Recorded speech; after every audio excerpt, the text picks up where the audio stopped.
โยมถ้าโยมอยากมีชีวิตที่ดีขึ้นนี่มันบ่แม่นเกี่ยวกับโชคชะตาเด้แต่ว่ามันขึ้นอยู่กับการที่โยมไปคบคนนั้นโยมไปคบคนที่คิดบวกโยมก็สิมองโลกได้กว้างขวางโยมสิกลายเป็นคนมองโลกในแง่ดีสิมองบ่เห็นขอบผิดผู้ใดทั้งสิ้นถ้าโยมไปคบกับคนขยันแต่ละมือโยมก็สิมีแนวเฮ็ดอยู่บ่เศร้าถ้าโยมไปคบกับคนที่คิดลบโยมก็สิกลายเป็นคนใจบอด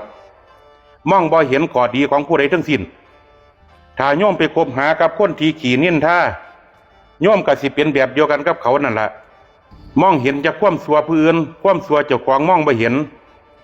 มันบ่แม่นว่ามันสิเฮ็ดให้โยมสูงขึ้นเด้แต่ว่ามันสิเฮ็ดให้โยมต่ำลงฉะนั้นแล้วถ้าโยมอยากมีชีวิตที่ดีขึ้นจงตัดสิ่งบ่ดีเหล่านี้ออกจากชีวิตไป